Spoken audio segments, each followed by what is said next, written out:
વિદ્યાર્થી મિત્રો મજામાં ને? આજે આપણે ધોરણ 8 માં પાઠ 6 માનવ સંસાધન તેના વિશે આજે આપણે અભ્યાસ કરીશું। કોઈ પણ દેશ કે વિસ્તારની સમગ્ર વસ્તી સંબંધિત નિશ્ચિત એટલે કે નિયમ સમયાંતરે એટલે કે અમુક નિયત સમય પર બરાબર સમયાંતરે વિધિવત માહિતી મેળવીને તેની નોંધણી કરવાની બાબતને વસ્તી ગણતરી કહીએ છીએ। વસ્તી ગણતરી એટલે શું? આ તમારે વ્યાખ્યા પૂછાય કે કોઈ પણ દેશ હોય કે વિસ્તાર હોય એની સમગ્ર વસ્તી એ બધી વસ્તીની નિયત અમુક સમય હોય, દાખલા તરીકે 10 વર્ષે વસ્તી ગણતરી કરવામાં આવે બરાબર। ભારતમાં કેન્દ્ર સરકારના આદેશથી પ્રતિ 10 વર્ષે કેટલા વર્ષે 10 વર્ષે વસ્તી ગણતરી કરવામાં આવી છે। ભારતમાં છેલ્લી જનગણના એટલે કે વસ્તી ગણતરી ક્યારે થઈ છેલ્લી? તો 2011 બરાબર 2011 માં કરવામાં આવી હતી। માનવ વસ્તી દેશની મૂડી છે। દેશનો આર્થિક વિકાસ વસ્તીના કદ અને ગુણવત્તા પર આધાર રાખે છે। લોકોના સ્વાસ્થ્ય, શિક્ષણ, કાર્યકુશળતા અને મહેચ્છાઓ જેવી બાબતો ઉત્પાદકતામાં વધારો કરે છે। દેશના લોકોની ગુણવત્તા જાણવા અને દેશના આર્થિક વિકાસનું આયોજન કરવાના હેતુથી વસ્તી ગણતરી કરવામાં આવે છે। આપણે દેશની અંદર કઈ કઈ એટલે કે નવા સુધારા વધારા કરાવવા હોય, આર્થિક વિકાસનું આયોજન કરવું હોય બરાબર, એટલા માટે દેશમાં કેટલી વસ્તી છે જાણવી જરૂરી છે। દેશની વિકાસલક્ષી યોજનાઓ જેમ કે ખોરાક, પાણી, રહેઠાણ, ઉદ્યોગો, પછી વીજળી, રોજગારી, શિક્ષણ, સંરક્ષણ, પરિવહન વગેરે વિષયોમાં આ બધા વિષય છે એ બધાનું આયોજન કરવા માટે આયોજન કરવાના ભાગરૂપે વસ્તી ગણતરી કરવી જરૂરી છે। લુપ્ત થતા પ્રાણીઓ એટલે કે અમુક પ્રાણીઓ છે ધીમે ધીમે લુપ્ત થતા જાય છે એટલે કે દેખાતા બંધ થઈ જાય છે એ પ્રાણીઓ તેમજ વનસ્પતિ તેમજ પાળેલા પ્રાણીઓની પણ વસ્તી ગણતરી કે એમની ગણતરી કરવામાં આવે છે। ભારતનો ભૂમિ વિસ્તાર કેટલો છે એ પણ પૂછાઈ શકે પરીક્ષાની અંદર। ભારતનો ભૂમિ વિસ્તાર 32,82,263 ચોરસ કિમી છે, જે દુનિયાના વિસ્તારના 2.42% છે। વિસ્તારની દ્રષ્ટિએ ભારત છે તે રશિયા, કેનેડા, ચીન, યુએસ, બ્રાઝીલ અને ઓસ્ટ્રેલિયા અને પછી 7મા ક્રમે છે। આપણો ભારત દેશ કયા ક્રમે છે?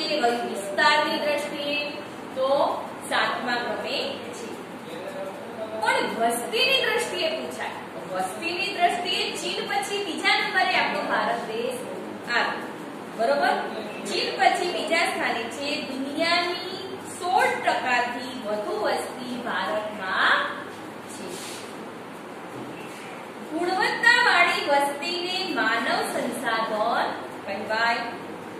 માનવ ક્ષમતાનું મૂલ્ય તેની બૌદ્ધિકતા અને સાક્ષરતા પર રહ્યું છે।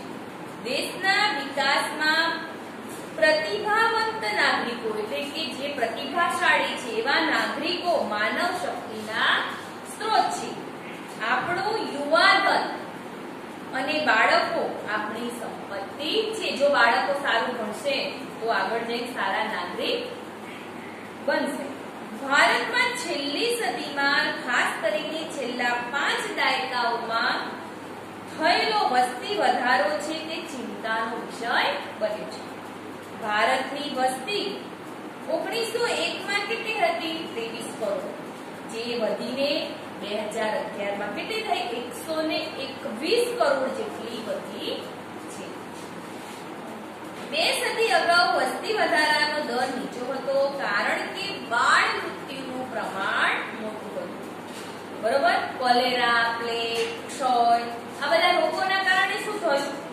આ બધા અસાધ્ય રોગ હતા। દુષ્કાળના કારણે ભૂખમરાથી પણ કેટલાક લોકો મૃત્યુ પામ્યા। પછી તબીબી સારવાર એ લોકોની દવાઓ પૂરતા પ્રમાણમાં ન મળી અને સારા રસ્તાઓ તેમજ ઝડપી પરિવહનનો અભાવ હોય એના કારણે જે સગર્ભા સ્ત્રીઓ છે એ સ્ત્રીઓનું મૃત્યુનું પ્રમાણ કેવું હતું? મોટું હતું. આજે આ પરિસ્થિતિમાં શું થયું છે? ઘણો સુધારો થયો છે. એના હિસાબે શું થયું? મૃત્યુનો દર ઘટ્યો કે સારી એવી સેવાઓ મળી રહે, તાત્કાલિક એ લોકોને હોસ્પિટલમાં પહોંચાડવામાં આવે, બરોબર. ઉપરાંત જીવન ધોરણ સુધારવાની સરેરાશ આયુષ્ય જે 1920 માં 40 થી 41 વર્ષ હતું, જે આજે કેટલું થઈ ગયું છે? 63 અથવા 64 વર્ષ થયું છે, બરોબર. જેની સામે જન્મદર ખાસ ઘટ્યો નથી. નિરક્ષરતા, અંધશ્રદ્ધા અને વહે રૂઢિચુસ્ત માન્યતાઓ, બાળ લગ્ન, વિધવા પુનર્લગ્ન, ગરીબી, નાના કુટુંબની આદર્શ ભાવનાનો અભાવ, આ વગેરે આ બધા જ પરિબળો ના કારણે શું થાય છે? વસ્તી વધારો જોવા મળે છે. વસ્તી વધારો થતા ખોરાક, પાણી, રહેઠાણ, પર્યાવરણનું પ્રદૂષણ, સંરક્ષણ, રોજગારી, પછી ટ્રાફિક નિયમન વગેરેની વ્યવસ્થા અંગે સમસ્યા પેદા થાય છે. જેમ જેમ વસ્તી વધે એમ ખોરાકની પણ જરૂરિયાત વધે, બરોબર. પાણીની જરૂરિયાત વધે, રહેઠાણ જોઈએ. એના હિસાબે આ બધી પર્યાવરણનું પ્રદૂષણ વધારે પ્રમાણમાં થાય, લોકોનું સંરક્ષણ વ્યવસ્થિત રીતે થાય જોવું પડે, રોજગારીની તકો મળવી જોઈએ, બરોબર. તેમજ ટ્રાફિક નિયમન આ બધા વગેરેની વ્યવસ્થામાં શું થાય ભાઈ? સમસ્યા પેદા થાય. પછી વસ્તી ગીચતા, તો કોઈ પણ નિશ્ચિત વિસ્તારમાં દર ચોરસ કિમીએ વસતા લોકોની સરેરાશ સંખ્યાને તે વિસ્તારની વસ્તી ગીચતા કહે છે. નદી કિનારાના અને મુખ ત્રિકોણ પ્રદેશના ફળદ્રુપ વિસ્તારો, ઔદ્યોગિક વિસ્તારો, ધાર્મિક સ્થળો વગેરેમાં ગીચ વસ્તી જોવા મળે છે. જ્યારે દુર્ગમ પહાડી પ્રદેશો જેમ કે રણ પ્રદેશો અને ગીચ જંગલોમાં પણ તમે જોજો વસ્તી, ગીચ જંગલો હોય ત્યાં વસ્તીનું પ્રમાણ કેવું હોય? ઓછું જોવા મળે છે. વસ્તી ગીચતાનો આધાર સ્થળની આબોહવા, ભૂપૃષ્ઠ, પાણી, પછી ઉર્જાની પ્રાપ્તિ, પાકો, ખનિજો, ઉદ્યોગો, શિક્ષણ, આરોગ્ય, પરિવહનની સુવિધાઓ, રોજગારીની તકો, શહેરીકરણ વગેરે ઉપર રહેલો છે. જેમ કે ગુજરાતમાં સૌથી વધુ વસ્તી ધરાવતા 5 જિલ્લાઓના નામ આપો. આ તમારે પરીક્ષામાં પૂછાઈ શકે. અમદાવાદ, સુરત, વડોદરા, રાજકોટ, બનાસકાંઠા, આ જે 5 જિલ્લા છે એમાં વસ્તી વધુ છે. પછી ગુજરાતમાં સૌથી વધુ વસ્તી ગીચતા એટલે કે જગ્યા ઓછી અને વસ્તી વધારે એને શું કહેવાય? વસ્તી ગીચતા. વસ્તી ગીચતા વાળા 5 જિલ્લાઓમાં સુરત, અમદાવાદ, આણંદ, ગાંધીનગર, નવસારી, બરોબર. પછી ભારતમાં સૌથી વધુ વસ્તી ધરાવતા 5 રાજ્યોના નામ આપો એમ પણ પૂછાઈ શકે. તો ઉત્તર પ્રદેશ, મહારાષ્ટ્ર, બિહાર, પશ્ચિમ બંગાળ, આંધ્રપ્રદેશ વગેરે. ભારતમાં સૌથી વધુ વસ્તી ગીચતા ધરાવતા 5 રાજ્યોના નામ આપો એમ પણ પૂછાઈ શકે. તો એમાં લખાય બિહાર, પશ્ચિમ બંગાળ, કેરળ, ઉત્તર પ્રદેશ અને હરિયાણા. ભારતમાં સૌથી ઓછી વસ્તી ધરાવતા 5 પ્રદેશોના નામ આપો એમ પણ પરીક્ષામાં પૂછાય. તો તમે શું લખી શકો? લક્ષદ્વીપ, દમણ, બરાબર, દીવ, દમણ, દાદરા નગર હવેલી, અંદમાન નિકોબાર વગેરે ટાપુઓ તથા સિક્કિમ. પછી જન્મ દર વિશે જોઈએ આપણે. કોઈ પણ નિશ્ચિત વિસ્તારમાં વિસ્તાર નક્કી કર્યો હોય, બરોબર, કોઈ પણ નિશ્ચિત વિસ્તારમાં દર 1000ની વસ્તી 1 વર્ષ દરમિયાન જન્મતા જીવંત બાળકોની સરેરાશ સંખ્યા એને શું કહેવામાં આવે છે? જન્મ દર કહેવાય. આ એક માર્કમાં પૂછાય કે જન્મ દર એટલે શું? તો અમુક નિશ્ચિત વિસ્તાર નક્કી કરવામાં આવે. દાખલા તરીકે આપણો મહાવીનગરનો વિસ્તાર હોય, મહેતાપુરાનો અમુક વિસ્તાર નક્કી કર્યો હોય, એમાં 1000ની વસ્તી, બરોબર, દર 1000ની વસ્તીએ 1 વર્ષ દરમિયાન જન્મતા જે બાળકો છે એમની સરેરાશ સંખ્યા એને જન્મદર કહેવામાં આવે છે. ભારતમાં છેલ્લા કેટલાક વર્ષોથી લોકો કુટુંબ નિયોજન અપનાવતા થયા છે, તેથી શું થયું છે? જન્મદરનું પ્રમાણ ઘટવા લાગ્યું છે. પણ ગ્રામ્ય વિસ્તારોમાં શિક્ષણ અને પરિવાર નિયોજનની સમજના અભાવે, જે લોકોને શિક્ષણ મળ્યું નથી, બરોબર, એ લોકોને શિક્ષણનો અભાવ છે, એ લોકો જાણતા નથી પરિવાર નિયોજન વિશે, બરોબર, એ લોકોમાં ત્યાં જન્મદર કેવો જોવા મળે છે? ઊંચો જોવા મળે છે. મૃત્યુ દર જોઈએ તો કોઈ પણ નિશ્ચિત વિસ્તારમાં, જેમ જન્મદરમાં જોઈએ એ પ્રમાણે મૃત્યુ દરમાં આવે, કોઈ પણ નિશ્ચિત વિસ્તાર, અમુક વિસ્તાર નક્કી કરવામાં આવે અને એટલા વિસ્તારની અંદર દર 1000ની વસ્તીએ એક વર્ષ દરમિયાન મૃત્યુ પામતી વ્યક્તિઓની સરેરાશ સંખ્યા, એને શું કહેવામાં આવે છે? મૃત્યુ દર. જીવન ધોરણમાં સુધારો, અસરકારક દવાઓ, રસીકરણ, રોગ નિયંત્રણ વગેરેની મદદથી ભારતમાં છેલ્લા કેટલાક દાયકાઓમાં મૃત્યુ દર નીચે લાવી શકાયો છે. એટલે કે તબીબી સારવાર મળી રહે, સારી દવાઓ મળી રહે, બરોબર, રસીકરણ મળી રહે, એના હિસાબે મૃત્યુ દરનું પ્રમાણ પણ ઘટ્યું છે. હવે સ્થળાંતર. તો માનવી છે એ આજીવિકા કે વિકાસ માટે, પોતાની આજીવિકા માટે એટલે કે રોજગારી માટે એને ગમે ત્યાં સ્થળાંતર કરવું પડે, નોકરી માટે, ધંધા માટે, એક જગ્યાએથી બીજી જગ્યાએ એને જવું પડે છે. આજીવિકા કે વિકાસ માટે એક સ્થળેથી બીજા સ્થળે વસવાટ કરે તેને શું કહેવામાં આવે છે? સ્થળાંતર. સ્થળાંતર એટલે શું એ તમારે પૂછાય. રોજગારી, શિક્ષણ, વેપાર, ઉદ્યોગો જેવા કારણોસર ગ્રામ્ય વસ્તી, જે ગામડાની વસ્તી છે, ક્યાં આવે છે? શહેરોમાં, શહેરો તરફ આકર્ષાય છે. ગુજરાત કેવો દેશ છે? આપણો ખેતી પ્રધાન દેશ, એટલે કે ગુજરાત આપણું ખેતી પ્રધાન રાજ્ય હોવાથી તેની 62% વસ્તી, કેટલી વસ્તી? 62% વસ્તી ગામડાઓમાં અને 38% વસ્તી શહેરોમાં વસે છે. પછી વસ્તી માળખું જોઈએ તો વસ્તીના વિવિધ જૂથોમાં કરવામાં આવતા વર્ગીકરણની વસ્તી માળખું કઈ છે? જેમ કે સ્ત્રી પુરુષનું જૂથ, સ્ત્રીઓની સંખ્યા કેટલી, પુરુષોની સંખ્યા કેટલી, એ રીતે જૂથ બનાવવામાં આવે વય કક્ષા અનુસાર, બરોબર. ગ્રામ્ય જૂથ, શહેરી જૂથ, પછી ધાર્મિક જૂથ, ભાષાકીય જૂથ, એ રીતે જૂથ બનાવવામાં આવે છે. વય જૂથ જોઈએ તો દેશની વસ્તીને 3 વય જૂથમાં વહેંચવામાં આવે છે. પહેલું કયું? તો 0 થી 14 વર્ષના બાળકોનું જૂથ, આ રીતે. બીજું 15 થી 59 વર્ષની પુખ્ત ઉંમરની વ્યક્તિઓ એટલે કે પ્રૌઢોનું જૂથ. પછી ત્રીજું 60 કે તેથી વધુ વર્ષના વરિષ્ઠ નાગરિકોનું જૂથ. આ રીતે વય કક્ષા અનુસાર શું કરવામાં આવે છે? જૂથ બનાવવામાં આવે છે. અને વિશ્વ કક્ષાએ જાપાનમાં વરિષ્ઠ નાગરિકોનું પ્રમાણ કેવું છે? વધારે છે. પછી સ્ત્રી પુરુષનું માળખું જોઈએ તો દર 1000 પુરુષોએ સ્ત્રીઓના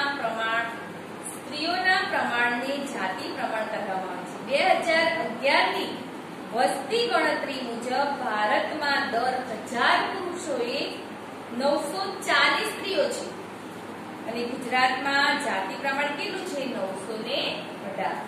ભારતમાં સૌથી ઊંચું જાતિ પ્રમાણ ક્યાં જોવા મળે છે? તો કેરળમાં જોવા મળે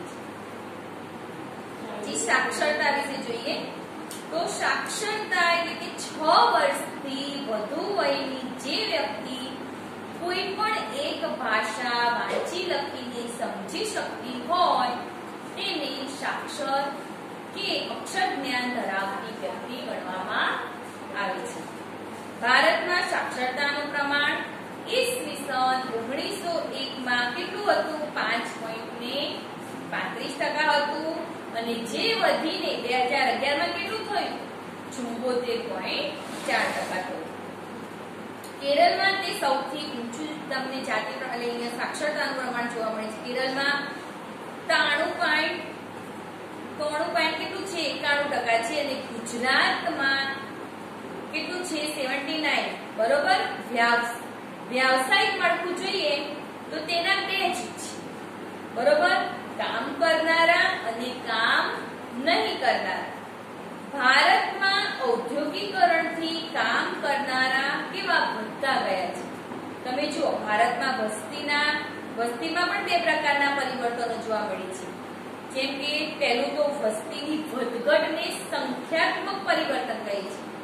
આ પરિવર્તન મોટા ભાગે વસ્તી વૃદ્ધિ દરમાં વધઘટ અને લોકોના સ્થળાંતરને કારણે થાય છે.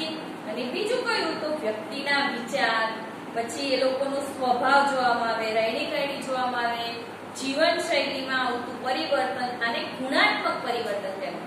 બરોબર, પેલું સંખ્યાત્મક, જેમ વસ્તીની વધઘટ થાય સંખ્યાના આધારે, જ્યારે ગુણાત્મક તો વ્યક્તિનો સ્વભાવ જોવામાં આવે, વિચાર જોવામાં આવે, એ રીતે એ લોકોનું ગુણાત્મક પરિવર્તન કહેવાય. તેના કારણોમાં ખંત, ઉદ્યમ, ઉત્સાહ, સાહસ, પછી રાષ્ટ્રીય ભાવના વગેરે આ બધું જોવામાં આવે છે. હવે ધાર્મિક જૂથ, તો ભારતમાં સર્વધર્મ સમભાવ છે. ભારતમાં હિન્દુઓ સૌથી વધારે છે. ત્યાર પછી ક્રમશઃ શું આવે? ઇસ્લામ, ખ્રિસ્તી, શીખ, બૌદ્ધ, જૈન, ઝરથોસ્તી એટલે કે પારસી, આ બધા ધર્મ પાળતા લોકો અહીંયા આપણા ભારત દેશમાં વસે છે. એ જ રીતે ભાષા જૂથ પણ આવે.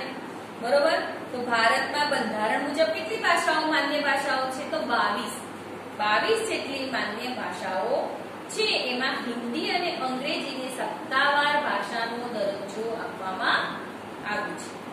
ગુજરાતી ભાષા છે એ આપણે કયા ક્રમે છે? તો 7મા ક્રમે છે. એ જ રીતે આરોગ્ય વિશે જોઈએ તો માનવીની શારીરિક, માનસિક, આર્થિક, સામાજિક અને આધ્યાત્મિક તત્વો સાથેની સમૃદ્ધિને માનવીનું આરોગ્ય કહી શકાય. ઉત્તમ કક્ષાનું આરોગ્ય રાષ્ટ્રનો વિકાસ ઝડપી બનાવે છે. એ જ રીતે રાષ્ટ્રીય વસ્તી નીતિ જોઈએ તો દેશનું માનવ સંસાધન શિક્ષિત, તાલીમબદ્ધ, સ્વસ્થ અને શક્તિશાળી હોય તો જ તે દેશના વિકાસમાં શું થાય? મોટો ફાળો આપે છે. તેની સંખ્યામાં અમાન્ય વધારો થતા અટકે અને તેનો યોગ્ય વિકાસ અને ઉપયોગ થાય. એ માટે સરકારે શું કર્યું? વસ્તી નીતિ નક્કી કરી છે. તેના ભાગરૂપે પોષક આહાર યોજના, પછી માતા શિશુ સંભાળ અને સારવાર, પછી સ્વચ્છ પાણી પુરવઠો, શાળા આરોગ્ય કાર્યક્રમ, બાળ અધિકારોનું રક્ષણ વગેરે આ બધા અભિગમોને વેગવાન બનાવવામાં આવે છે. તો મિત્રો, આપણે પાઠ 6 વિશે જોયું. આવતા વિડીયોમાં પાઠ 7 વિશે